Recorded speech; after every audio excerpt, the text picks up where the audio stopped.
Vamos iniciar essa aula, né, falando novamente dos fármacos anti-inflamatórios não esteroidais, basicamente encarregados de processos inflamatórios.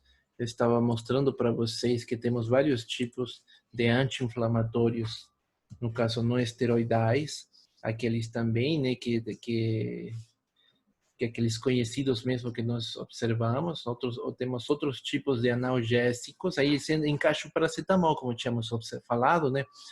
Já que ele tem um efeito leve de anti-inflamatório, mas ele é mais utilizado, no caso, para dor e febre, né? Então, é um analgésico, antipirético. Geralmente, aqui nos AIS temos a maioria, no caso, dos mais conhecidos, né? Aqui vocês já devem ter tomado alguns desses, vários, né? Tá capaz, aspirina, diclofenaco, cetoprofeno, o celecoxib, né? Também o ibuprofeno, o meloxicam, onde está na moda, naproxeno, né? Também piroxicam, também já foi um dos melhores. O salicílato metil até a atualidade o povo usa bastante em cremes, né? Então todos eles são que anti-inflamatórios não esteroidais. Se chamam não esteroidais pelo fato que eles não provêm de algum tipo de precursor de esteroides. No caso, como seriam os glicocorticoides, os corticoides, que eles são anti-inflamatórios e esteroidais, e eles têm na sua composição, né, uma molécula, são esteroides, né, na verdade. Eles são muitas vezes precursores até de hormônios sexuais, tá? No caso, né? Aí, nesse outro lado, né, temos aqueles outros anti-inflamatórios, que eles trabalham em um tipo específico de inflamação. No caso, aqui podemos observar contra a artrite reumatoide ou contra a gota, né, que elas causam processos inflamatórios, no caso. Os anti-inflamatórios, eles se dividem em o que a gente falou, esteroidais e os não esteroidais, que nós vamos falar hoje. Quando a gente fala de para entender esses medicamentos, a gente tem que entender basicamente como é que o processo inflamatório, já que nesse desenvolvimento, nessa sequência de eventos, em alguma dessas partes, os anti-inflamatórios vão trabalhar, no caso. Para isso, você deve lembrar, né, que nos processos inflamatórios temos mediadores químicos, no caso. São sinalizadores, são mediadores pró-inflamatórios, né? Como no caso estamos mostrando aqui, a prostaglandina e o leucotrieno, no caso. Então, na etapa inicial, início, no caso do processo de inflamação, temos a fosfolipase A2, né? Que ela é uma enzima que ela vai sintetizar o ácido araquidônico. E é o ácido araquidônico responsável, no caso, por quê? Por iniciar o processo de criação, né, de mediadores químicos como os leucotrienos, tá? Então, os leucotrienos e as prostaglandinas. As prostaglandinas, no caso, elas também temos vários tipos, no caso de prostaglandinas, e as formas para você trabalhar com esses anti-inflamatórios podem ser de duas formas, tá? No caso, duas formas com o controle da liberação, no caso desses mediadores que a gente falou, né, prostaglandinas ou leucotrienos, tá? E no caso com a leucotriena, ou também inibir a sua ação biológica, tá? São duas maneiras de eles trabalharem com essa inibição no caso da inflamação. Aqui nesse gráfico mostramos, nesse retangulinho, é o que seria a célula, né? E dentro da célula, né, vamos ter algumas moléculas, como os fosfolipídios, que eles são encarregados de produzir o ácido araquidônico através da participação dessa enzima que a gente falou, né, a fosfolipase A2, e elas estão presentes, no caso, na membrana. Estão presentes na membrana. Aí, quando acontecer um processo inflamatório, né, uma ruptura, alguma questão, né, algum sinal que dê início a essa inflamação, aí vai iniciar o quê? A síntese no caso desses mediadores químicos, esses mediadores inflamatórios, no caso como as prostaglandinas que a gente está mostrando aqui. Só que isso vai se dar o quê? Através de umas enzimas específicas. E é aí que se baseia muito a maioria dos medicamentos anti-inflamatórios, como são a ciclooxigenase, que é os famosos COX, né, no caso. E dentro deles vamos ter COX-1 e COX-2.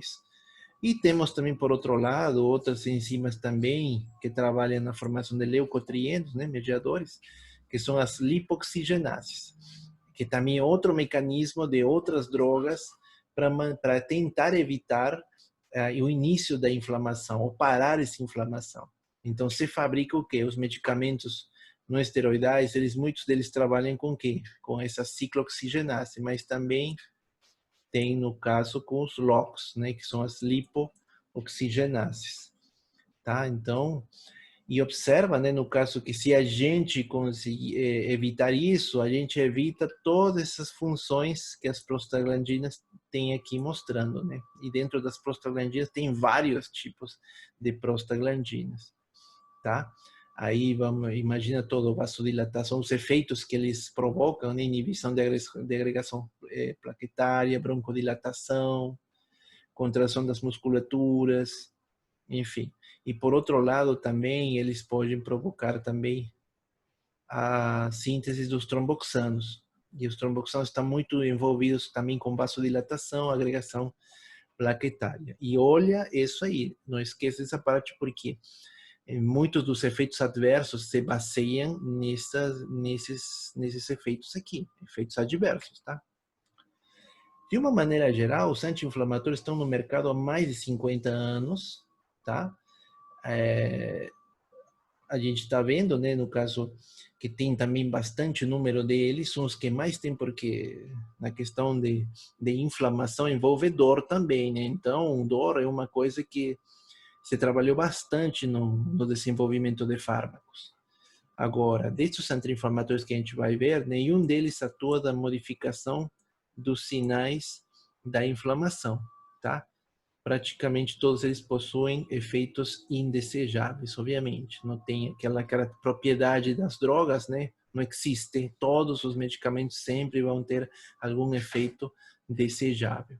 Os efeitos, no caso desses SINEs, basicamente, bloqueiam a produção de prostaglandinas pela inibição dessa ciclooxigenase. Lembra que era no início? Que o ácido araquidônico, no caso, vai produzir prostaglandinas ou leucotrienos, através do quê? Dessa enzima ciclooxigenase. Então, se você inibe essa enzima, não produz mais mediadores inflamatórios, então a inflamação não é mais gerada, tá? Ao inibir essas, no caso, essas COX, né, nos dá uma atividade anti-inflamatória, também pode dar uma atividade antipirética, no caso, antitrombótica, dependendo, né? A gente vai ver, a gente marcou em vermelho, porque isso depende muito do tipo de medicamento. E analgésico. Então, o que maiormente a gente fala da maioria dos medicamentos anti-inflamatórios, que ele pode ter o quê? Efeito, além de anti-inflamatório, antipirético e analgésico. Só que essas três, e também antitrombótico, mas isso depende do tipo. Aí dessas três, principalmente, tirando as antitrombóticas, isso aí é diferente. Não? As três não têm a mesma capacidade. Umas têm mais que analgésicas, outras têm mais anti-inflamatórias, e assim vai, né? Quando a gente fala dos efeitos antitrombóticos, né, obviamente, a gente fala do que inibir a agregação plaquetária. A gente trabalha isso com medicamentos, só que em baixas doses, tá? Porque se você aumenta as dosagens, ela pode provocar o oposto, né? Uma trombose, né? Um trombo, forma um trombo. O efeito analgésico e antipirético se dá em doses intermediárias e o efeito anti-inflamatório ela é em altas dosagens. Quando a gente fala em altas dosagens, então esses medicamentos que têm o efeito anti-inflamatório, elas se tornam doses tempo por concentração, no caso. Ou seja, quando vai aumentando o tempo desse processo inflamatório, as concentrações vão sendo aumentadas para exercer um maior efeito. Tá? E se a gente vai falar de anti-inflamatórios, nada mais importante do que a aspirina. Né? No caso, ela foi composta por esse senhor aqui, né? Ele era um químico, Felix Hoffmann, que é um químico famosíssimo, tem quem já levou alguma vez, quem já estudou química orgânica, tem até reações, né, com o nome desse cara. Então ele foi muito importante, já que ele foi o primeiro que sintetizou a aspirina. Obviamente tem toda a história, né, dessa questão, né, que ele nasce da árvore da salicilina, principalmente das cascas, né. Essa salixalva, que é o nome também chamado salgueiro, e chorão, né, que acho que tem esse salgueiro aqui no Brasil. Tem que ver qualquer espécie, né. E aí eles das cascas extraíram, no caso, esse princípio ativo, que era a salicilina. Só que dessa salicilina ela era meio ruim, no caso, porque ela causava problemas gástricos, irritava muito, né, tomando ele puro em casca. Aí eles começaram a fazer, no caso, para sintetizar e isolar alguns compostos, e eles chegaram a quem? Ao ácido salicílico. Só que mesmo assim, igual que a salicilina, o ácido salicílico, ele era muito, agredia muito a mucosa gástrica. Tipo, você comia com alimento e mesmo assim te podia causar uma ulceração rapidamente. Então, esse era o grande problema, por isso não saía, né? Aí, novamente, começaram depois a trabalhar mais com eles e conseguiram descobrir, no que é o ácido acetil salicílico, que essa é a forma correta da aspirina, né? E ela que não causa, na verdade, tanta irritação. Mas se você tomar elas em grandes dosagens, aí ela pode causar. A maioria desses medicamentos, eles vão trabalhar, né, com seu principal mecanismo, que é a inibição da síntese de eicosanoides. Quando a gente fala eicosanoides, são, no caso, vai inibir o que? O COX, né, a ciclooxigenase, para que, com isso, inibir o processo inflamatório. No caso, imaginemos aspirina, o ácido acetil salicílico, né, que estamos mostrando aqui, esse aqui. Ele vai se inibir e vai se ligar, no caso, com essa ciclooxigenase, e eles vão formar um complexo desse acetil que vai se ligar com quem? Com essa ligação aqui da ciclooxigenase. Então, o que acontece com a ciclooxigenase? Ela se torna inativa. Então, aí lembra que tínhamos falado no início que essa ciclooxigenase vai produzir o que? Vai se ligar no ácido araquidônico para ela se ligar, no caso, para produzir, desculpa, prostaglandinas, leucotrienos e iniciar o processo inflamatório. Então, fazendo isso, inibindo essa enzima, você inibe o início, no caso, dessa inflamação, né? A gente fala isso muitas vezes desses eicosanoides, porque eles se referem também a lipídios insaturados, que são derivados, no caso, do ácido araquidônico, que seriam, né, o que a gente estava falando, no caso, prostaglandinas, leucotrienos, tá? Então, isso assim é o mecanismo desse, no caso da maioria dos anti-inflamatórios, inibição da síntese de eicosanoides, tá? Ou seja, inibir a produção de quê? De prostaglandinas ou de leucotrienos, ou de qualquer inibidor pró-inflamatório, tá? Mediador, desculpa, inflamatório. O efeito antipirético que ela tem, né, basicamente isso está envolvido com a via hipotalâmica. Que a gente fala de febre é quando é ativado a região do hipotálamo, através da via hipotalâmica. Isso, o hipotálamo está na base do cérebro, no caso. Então, regulando isso, a gente tem um efeito antipirético. Obviamente, a febre também é um mecanismo de defesa, né? Mas ela se torna ruim para o organismo em determinados momentos, né? Os sinus reajustam, no caso, esse termostato hipotalâmico, que ele é o que regula, né, a temperatura corporal. E é onde se encontra? No hipotálamo. Tá? ou também pode ser a inibição das prostaglandinas de ação hipotalâmica, basicamente essa PGE2.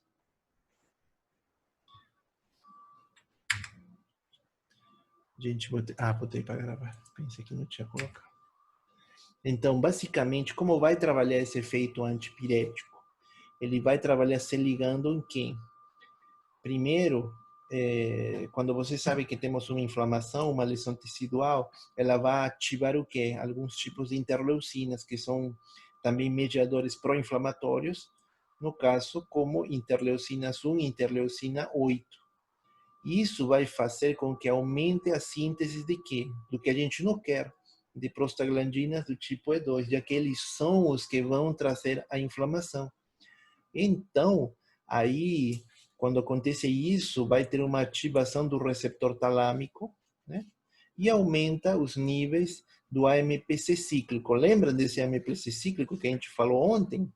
No caso, são segundos mensageiros, que eles são envolvidos em que? Através de um agonista, ou um ligante endógeno, que se liga nesses segundos mensageiros e exerce um efeito. Então, por isso que a gente, vocês estão vendo, né, muitas vezes a importância que vocês vão ver nos mecanismos de alguns fármacos, tá? Então, isso vai fazer com que no final estimule o hipotálamo e aumente a temperatura corpórea. Esse é o mecanismo como se gera, no caso, a febre. Mas aonde que a gente vai trabalhar? A gente vai cortar aqui, ó. Com um antipirético, você corta nessa região, antes que ela se ligue com interleucinas 1 e 8 para poder provocar esse efeito antipirético. O efeito o efeito analgésico, no caso contra a dor, né?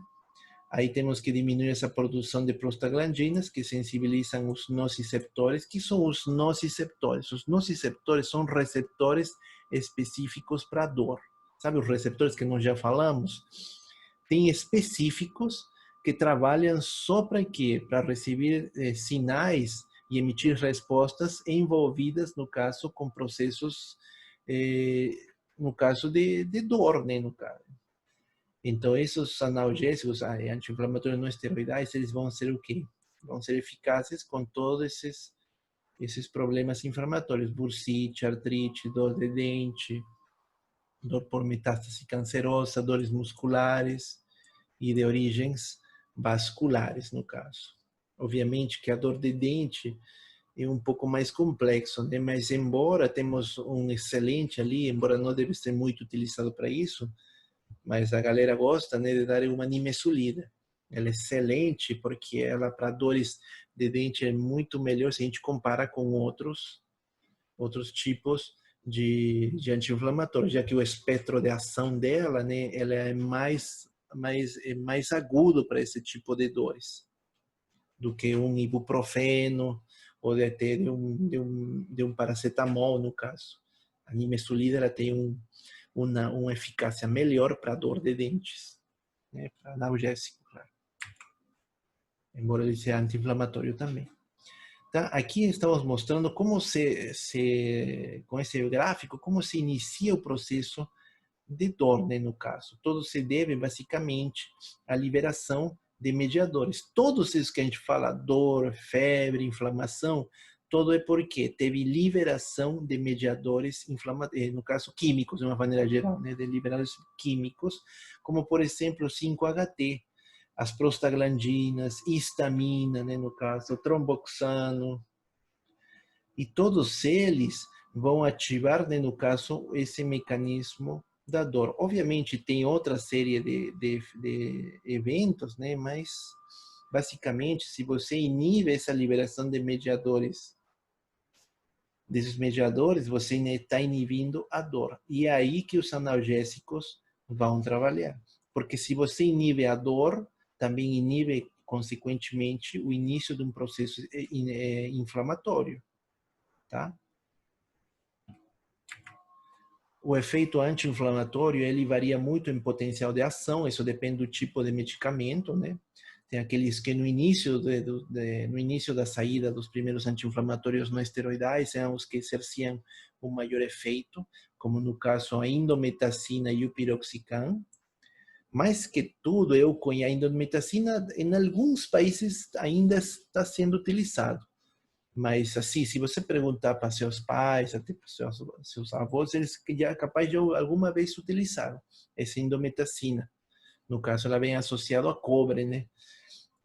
Dentro da sua molécula. Mas o que mais assim se utilizou bastante, hoje em dia se usa já seus análogos, é do piroxicam. Não sei se alguém já ouviu falar, né? O piroxicam, ele é um anti-inflamatório, no caso, muito forte, um espectro de ação é também bem diferente dos outros. Se a gente compara com os ibuprofenos, que no caso o efeito anti-inflamatório é médio, e o paracetamol, que lembra que falei, né? Que ele tem, mas é bem pouco, né? Se a gente for tratar uma inflamação, o último que utilizaria seria um paracetamol, tá? Ah, mas professor, se o senhor falou que se inibimos a dor, também inibimos, no caso, inibimos o inchaço, e aí eu te pergunto, o que é primeiro, a dor ou o inchaço?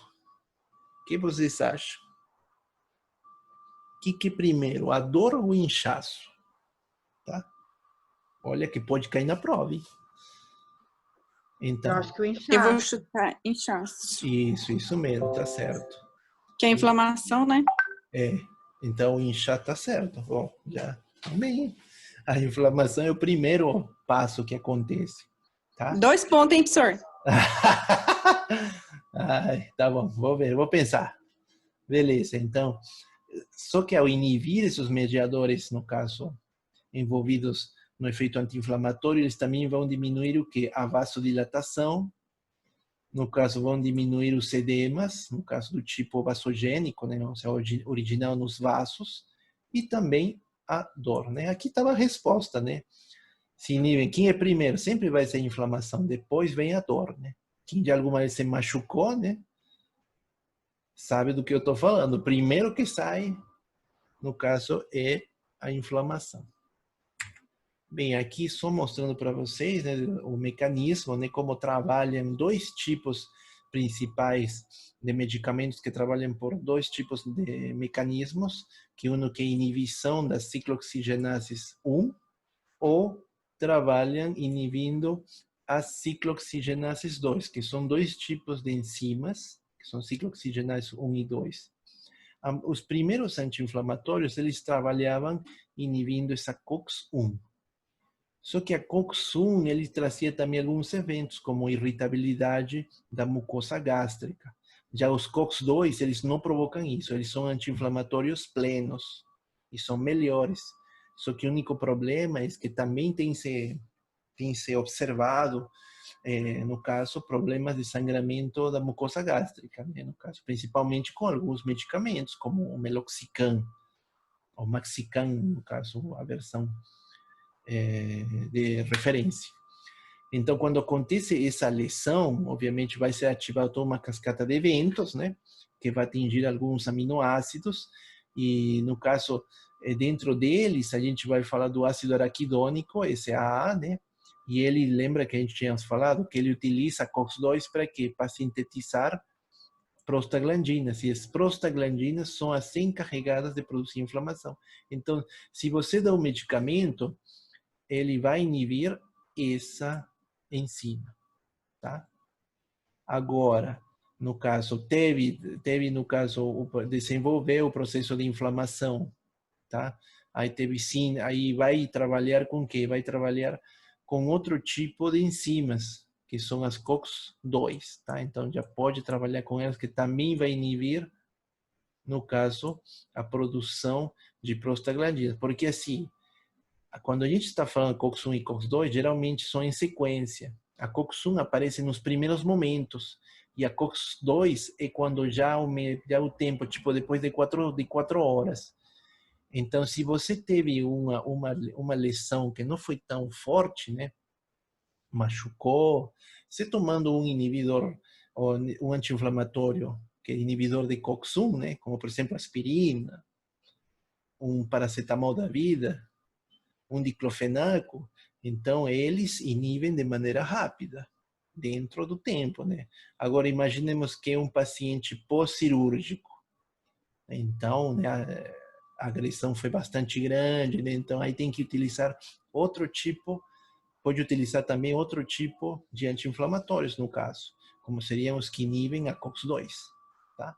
Que eles também são mais seletivos e eles não causam irritação que nós tínhamos falado. Mas tudo isso, pessoal, isso aconteceu, né? A gente está falando de 1900, 1870, começaram os estudos para falar sobre esses tipos de anti-inflamatórios não esteroidais, no caso. Eles se iniciam em 1900 com a aparição da aspirina, tá? Aí foram aparecendo outro tipo de anti-inflamatórios, fenilbutasona, indometacina, os profeno, né, a família do ibuprofeno, carprofeno, ketoprofeno, naproxeno, enfim. Aí vamos ter, no caso, os diclofenaco da vida, naproxeno, que nós tínhamos falado.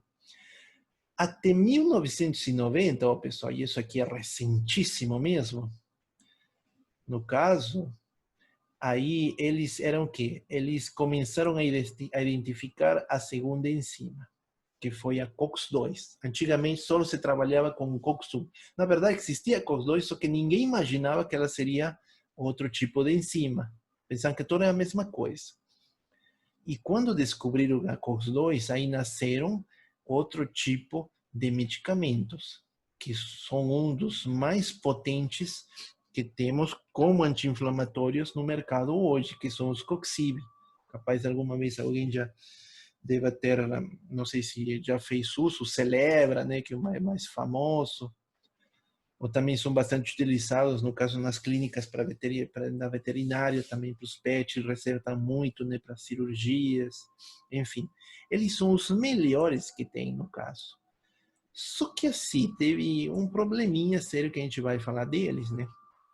Então imagina, de 1990, a história dos anti-inflamatórios mudou por causa da identificação dessa ciclooxigenase 2, porque aí deu mais segurança aos medicamentos. Porque os COX-1, como eu falei, provocavam irritação, sangramento gástrico. Já os COX-2 não.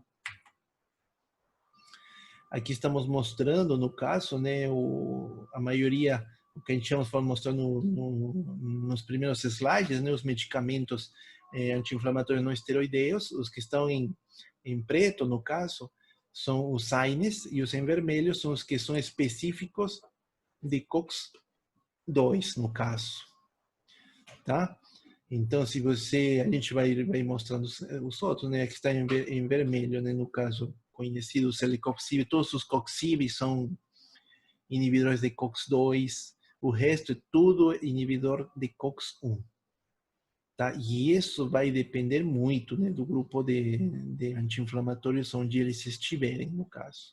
Tá? Isso que estou mostrando aqui do lado é, no caso, uma classificação deles.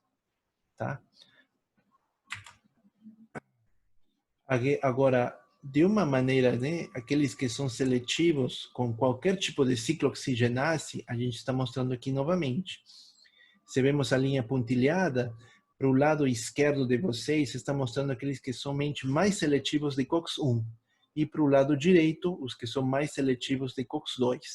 Então, aí você pode observar que o meloxicam, já ele, que é primo do piroxicam, na verdade é sobrinho do piroxicam, ele inicia essa nova época de medicamentos COX-2, tá? Tanto que hoje é mais utilizado o meloxicam. Tá? Tem o diclofenaco também, que ele é COX-1 e COX-2, na verdade, juntos. Os celecoxib, os coxibes, né, que nós tínhamos falado. O etodolaco, né, o ketorolaco, mais outro coxib, enfim, todos eles que têm o que? O espectro de ação mais voltado para COX-2, tá? Certo, aqui novamente o tempo de vida média, né, o tempo de vida média plasmática, quanto que eles ficam, né? E aí, né, vem aquela questão do tempo de vida média que nós tínhamos falado, né? que medicamentos que tenham, né, um maior tempo de vida média, né, eles ficam no organismo, eles desenvolvem sua atividade terapêutica, mas o processo da eliminação ela demora, né? Então é bom, só que ao mesmo tempo ele fica no corpo muito tempo e isso pode causar, no caso, uma intoxicação, isso pode causar algum efeito indesejável por ficar tanto tempo. A gente fez aqui essa linha pontilhada de 10 horas, no caso, né? Imaginemos que tem menos de 2 horas, que tem um tempo de vida curta. Então, esses medicamentos, assim, entre aspas, são mais seguros pela questão da eliminação, mas ao mesmo tempo o efeito que eles exercem é bem curto. Ou seja, eles ficam pouco tempo no organismo. Beleza, é bom, mas se você está evitando um processo inflamatório, né? Aí, os que são mais de 10 horas, os que estão no lado direito, né? A gente pode observar, né? Os Coxiv, o Naproxeno, o Meloxicam, que tem mais de 10 horas. Até o próprio Piroxicam, né? Que tá, na verdade, do Piroxicam, apesar dele ser inibidor COX-1, ele era bem perigoso, porque ele ficava muito tempo. E teve uns anos ali, a galera tomava Piroxicam assim, como se fosse água. Então, isso foi provocando, né, efeitos adversos e as pessoas não entendem isso. Né? Aí tiveram que criar o Meloxicam, né, que é um sobrinho do Piroxicam, e com isso a coisa melhorou, assim, mais ou menos, né? Mas era menos tempo no corpo. Aqui somente mostrando, né, aqueles que são da seletividade por COX-1 e COX-2, esses são do seu lado esquerdo, aqueles que são seletivos por COX-1, né, no caso aqui por COX-2. Aqueles que são seletivos tanto de COX-1 como COX-2 e aqueles que são mais seletivos de COX-2. Professor, então, a gente quer dizer que tem aqueles que somente, exclusivamente são de COX-1? Ou também são COX-2? Então, tem aqueles que são somente COX-1 e tem aqueles que são COX-2 e podem ser ou só COX-2 ou levemente COX-2 e COX-1 ou levemente COX-1 e mais COX-2. Entendeu? Que é uma bagunça, né? Na verdade. Porque aí se detectou, no caso, que muitos desses medicamentos, imaginemos o Meloxicam, por mais que ele era, assim, se falava que era equilibrado, em que ele só atingia, no caso, COX, né? COX-2, ele também atingia receptor COX-1. E foi provocando, em alguns casos, né, uma irritação gástrica. Tá? Temos isso aqui, que são muito utilizados porque, assim, se fala, né, que eles são bem controlados, que eles não são nem tão COX-1, nem tão COX-2. Como a nimesulida, que a gente falou agora, o Celecoxib, o Meloxicam, o Etodolaco, que seriam, assim, teoricamente, os mais seguros, tá?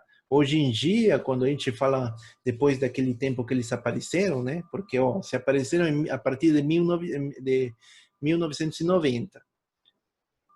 A gente está já quase 2020.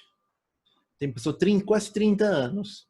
E só agora que está começando a se falar que a nimesulida pode estar envolvida em alguns efeitos que provocam câncer, o Meloxicam também, que causa também irritação gástrica. Então, imagina o que a gente vai ficar sabendo mais para frente, quando esses medicamentos tenham mais de 50 anos. Obviamente, se você quer escolher entre um tipo de anti-inflamatório, por questões de segurança do medicamento, eu escolheria, sim, assim, sem dúvidas, o que está mais tempo no mercado. E aí quem vou escolher? Uma aspirina, no caso os mais antigos, né? Aspirina, um diclofenaco. Eles são os mais seguros e nunca saiu assim, tipo, como a gente está falando agora desses novos aí. Porque como estão mais de quase 100 anos já, então eles estão muito seguros. Então eu escolheria tomar um deles antes que os novos. Por mais que os outros sejam mais potentes, mas eu não sei que eles possam, os efeitos a longo prazo. tá? Então, isso é uma questão, assim, bem diferente. Já tem gente que prefere a ação do que a segurança, né? Já outros gostam da segurança do que o outro, né? Isso vai, muitas vezes, né? O médico já vai dictaminar aqui, isso bem que os médicos querem solucionar a coisa logo, né? Então, os anti-inflamatórios nós vamos ter de primeira geração também, né? São os que são inibidores não seletivos da COX. Os efeitos terapêuticos, aqui muito importante, né? São aquilo que nós tínhamos falado, né? O efeito anti-inflamatório moderado, o antipirético, o analgésico também moderado e o antitrombótico. O ruim são os efeitos adversos, né? Que eles podem gerar. Irritação gástrica, erosão gástrica, tudo que envolve na mucosa, né? Sangramento dessas mucosas, a lesão renal também que pode causar, eventos cardiovasculares. Ah, mas por que tanto, professor? Lembra, acho que era o segundo slide, que ele mostrava em que age cada um dessas prostaglandinas, no caso. Basicamente, quando inibem, no caso, essa formação dessas prostaglandinas, aquilo que essas prostaglandinas normalmente elas ajudariam, ela fica sem ninguém para fazer isso. Então, pode gerar o quê? Esses efeitos adversos, por causa desses medicamentos que inibem a formação de prostaglandinas, que não tem nada, muitas vezes não tem nada a ver com a inflamação, mas elas desenvolvem outro papel. Não sei se deu para entender. Você ataca a inflamação, mas essa prostaglandina, que não era aquela específica, que era a PGE2, a PGF, ela também é inibida, e ela participava de processos de homeostase. Então, isso pode levar a essa geração desses efeitos colaterais, efeitos adversos, desculpa. Reações anafilactoides, no caso. Os efeitos adversos, nós tínhamos falado, a gente tem que especificar a faixa etária, né, em neonatos, idosos e aqueles pacientes que têm doenças hepatobiliares. Tem que ter um regime terapêutico com baixas dosagens, né, embora o efeito vai diminuir, mas se torna a droga mais segura. Esse efeito colateral, no caso, isso se deve, como a gente estava falando, pela inibição da prostaglandina, no caso, e que muitas vezes isso vai provocar o quê? Uma ulceração gastrointestinal, porque muitas dessas prostaglandinas ajudavam o quê? Para o aumento da mucosidade, do muco, sabe, que protege o estômago. Então, aí é outro problema, né? Tanto que isso aqui que a gente estávamos falando, né? Na PGE2 e a PGI2, que elas trabalham com o quê? Manutenção de mucosa gástrica, então ajudam, né, a produção de muco, manter a vascularização, então elas vasodilatam para aumentar o sangue, que tudo corra tranquilamente, e produção de bicarbonato e muco, vê, pessoal? Antiácidos. Agora comecei a gravar. Ele vai ficar muito tempo aqui, né, no caso de piroxicar, então observa essa quantidade. Então, tomar medicamentos anti-inflamatórios tem que ter bastante cuidado. Se fez um trabalho, no caso foi feito em mucosa de estômago de camundongos, e se foi aplicando, né, no caso, dosagens de aspirina. Aí eles observaram, no caso, que depois de certo tempo, acho que foi, se eu não me engano, 5 minutos, observa na imagem B, ele teve o início que essas setinhas estão marcando buraquinhos, eles são ulcerações provocadas. E na figura D, no caso, já estamos mostrando, né, como que aconteceu esse dano pela administração de quê? De aspirina. Né? Um dano que provocou na mucosa gástrica. Isso aqui é microscopia eletrônica de varredura, tá? Que causa, né? Então imagina do que era aqui da figura V foi para a D, que está totalmente cheia, tem células de defesa presentes também, e um processo inflamatório também, queira ou não, essa úlcera, não, o gastrite, é uma inflamação, né? Então imagina isso somente com aspirina. Hein? Temos agora os de segunda geração, né? Que também são inibidores agora de COX-2. Os efeitos deles são bem parecidos com os outros, só que o único que muda é que eles não são antitrombóticos. Os COX-1, eles são trombóticos, antitrombóticos no caso, tá? E os efeitos adversos melhoraram também, porque ele já não tem mais irritação do estômago, sangramento, produção de úlceras, não tem. Assim, pelo menos não são tão contínuas e não são tão frequentes quando você utilizava os de primeira geração, que são inibidores de COX-1. Mas eles vão provocar igual lesão renal, pode estar envolvido em eventos cardiovasculares, reações anafilactoides. Então aí ficou naquela época, se descobriu a COX-2 e aí nasceu o quê? Aí nasceram os novos, a gente chama, né, que até nos artigos que a gente foi pesquisando, falaram que era a era dos COX-IB, tá? E eles apareceram entre 1998 e 2000, né, no caso. Eles apareceram e eles mostraram uma significante redução no número de sangramentos gástricos, no caso em pacientes tratados com os COX-IB, após o início da comercialização deles, no caso. Tá? E aí temos os clássicos deles, né, no caso, se a gente for falar, né, o Celebra, da Pfizer, né, que era o Celecoxib, e aí foram mudando, né, no caso, o tipo de medicamentos. Tem o Vioxx, né, capaz de alguém já ouviu falar desse Vioxx, são potentes anti-inflamatórios COX-2. O Rofecoxib, também bastante utilizado, da Merck. Aí depois foram nascendo outros, né, no caso, também da Merck, que era Etoricoxib, no caso, e a Bextra. Arcox é mais comum, né? Acho que todo mundo já deve ter visto alguma vez, quem pelo menos esteve perto de uma farmácia, né? Sempre tem um Arcox por ali, né?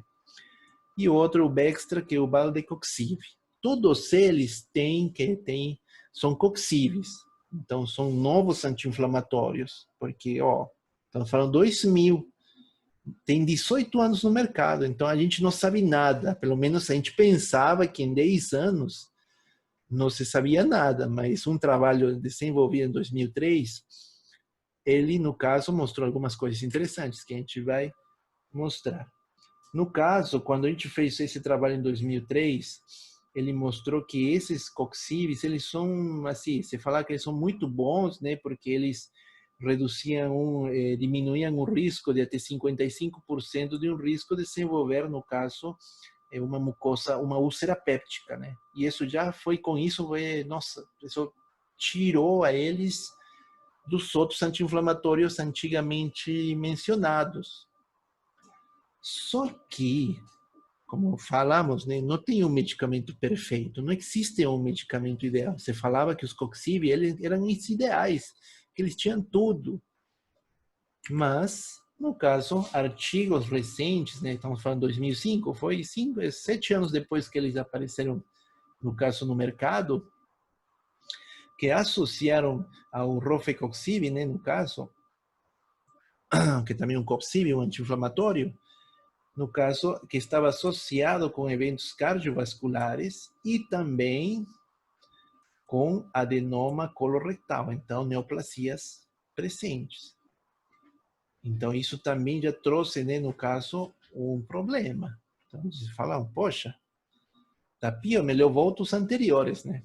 Se já que provoca problemas cardiovasculares e também pode estar, no caso, envolvidos em aparecimento, né, no caso de neoplasias benignas, né, do tipo adenoma benigna, né, por enquanto, aí a coisa vai mudando.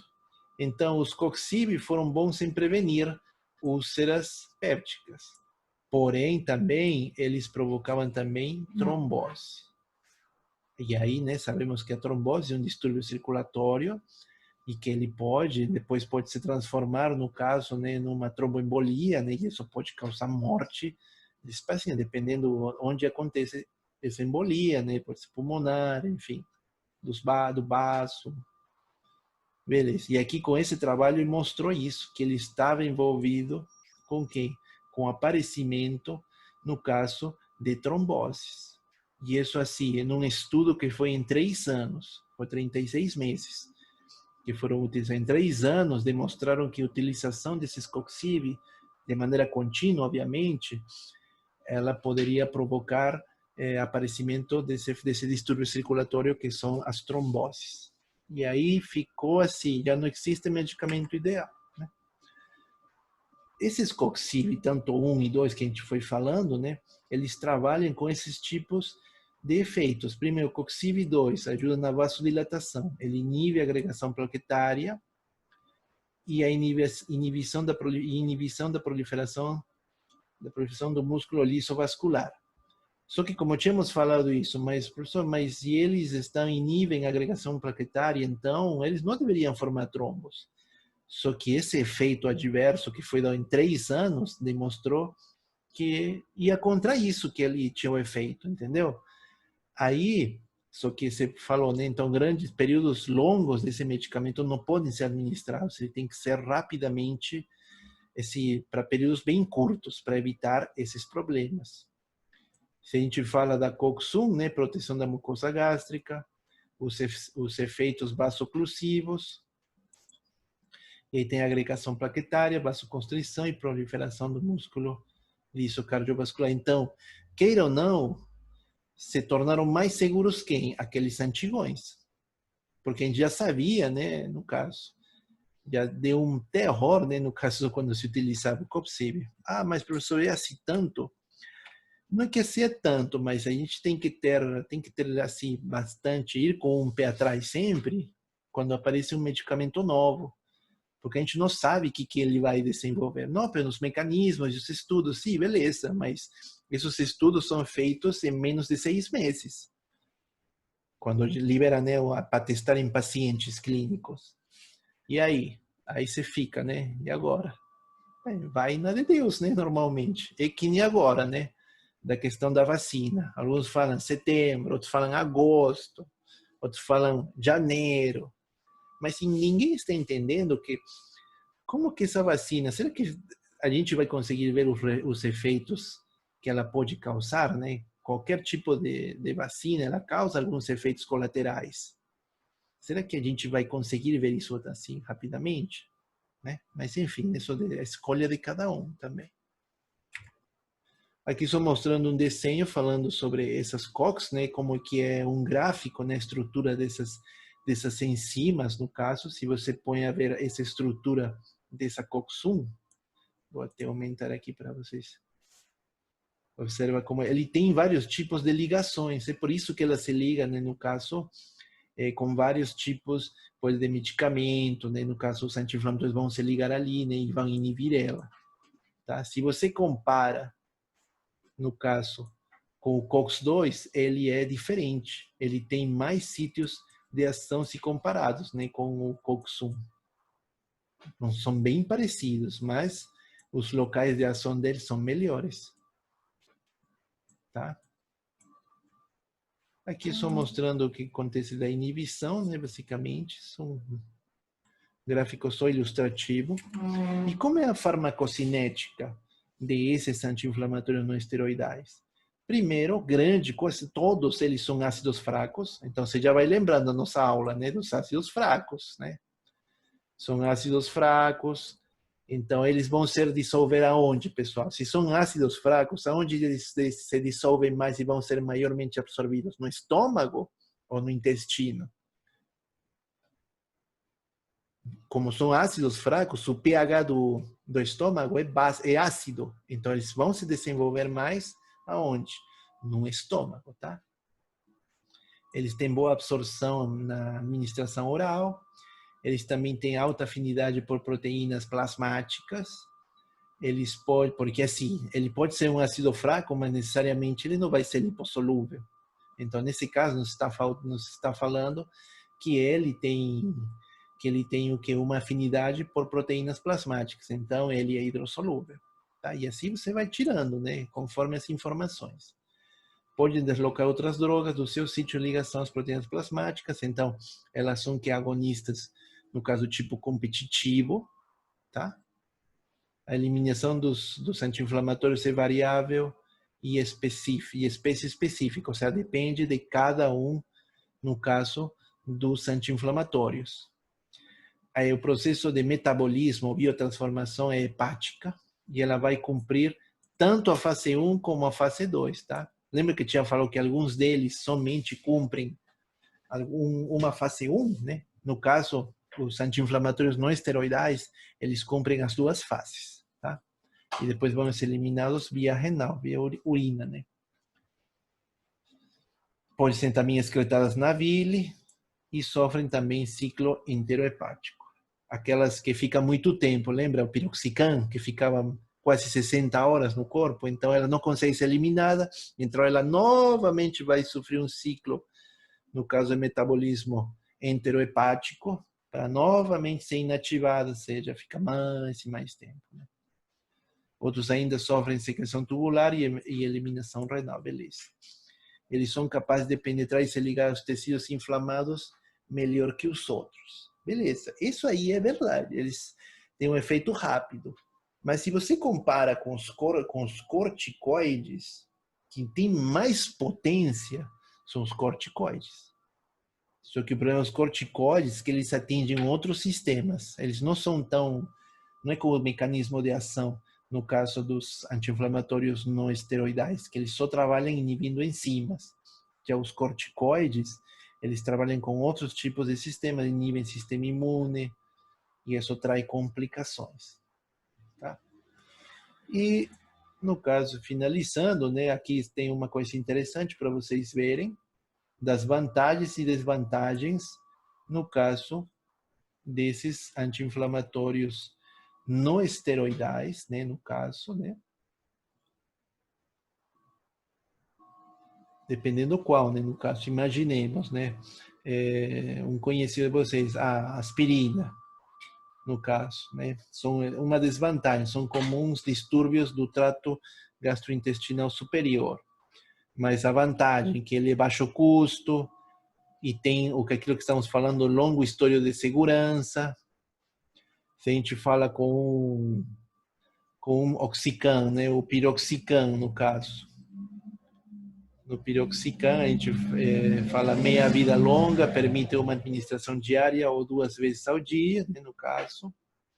O celecoxib, que a gente falou dos coxibes, é uma desvantagem, potencial para aumentar infartos do miocárdio e derrames, fora os trombos, né? E uma vantagem, né, menor irritação gastrointestinal do que comparado com ácido salicílico. Então, aqui é um quadrinho bem interessante, né, mostrando esses ácidos, essas vantagens e desvantagens dos anti-inflamatórios. A classificação delas, ela se dá muitas vezes, no caso, pela estrutura química, né? Aqui isso só meramente ilustrativo, a gente não vai entrar em detalhe disso aqui, tá? Só para vocês souberem, tá? E seria isso